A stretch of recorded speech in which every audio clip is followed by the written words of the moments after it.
Removing that water pump's a bit of a bear. So I want to show you guys what I ended up having to do there to get this thing off. Alright, right there. I ended up having to take the hammer and a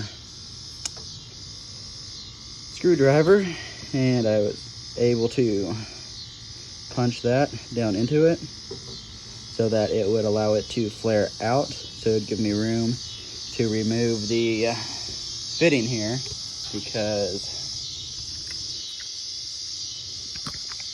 when Ford made this, they put an O-ring on this, and that's a great idea. That's a great system, and that holds that on there, gives a nice seal, and you just bolt it on. Absolutely no issue with that. The only issue is that they should have put a way to disconnect this from this piece, because this is hardlined in all the way back to what looks to be your heater core. So, anyways, we've got a new O-ring in the box, so we'll be replacing that O-ring as well. But here shortly, this timing cover will be coming off. Just a bit of a project.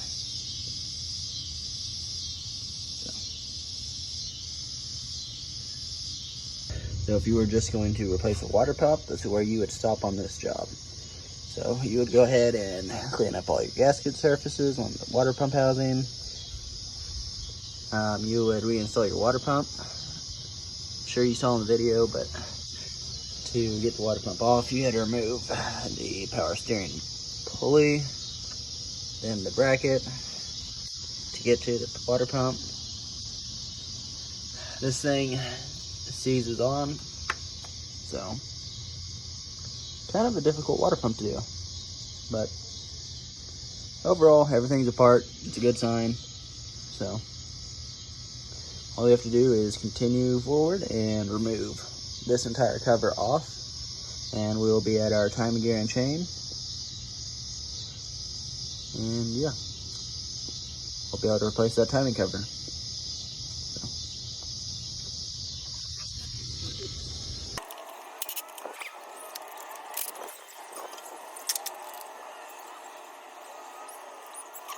Crankshaft position sensor unplugged.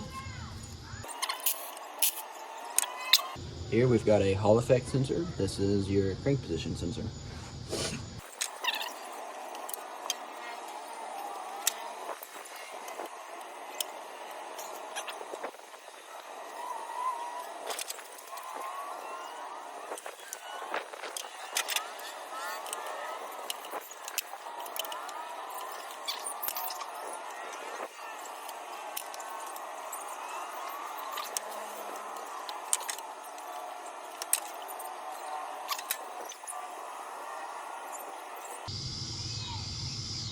Perfect.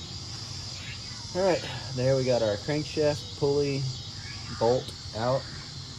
No damage to threads, look nice and clean.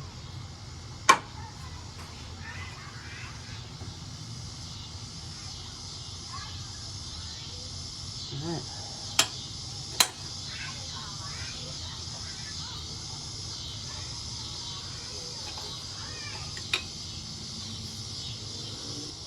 Impact would have been nice, but it'll be okay. We did it by hand. I think at this point our next step is going to be to remove the crankshaft pulley.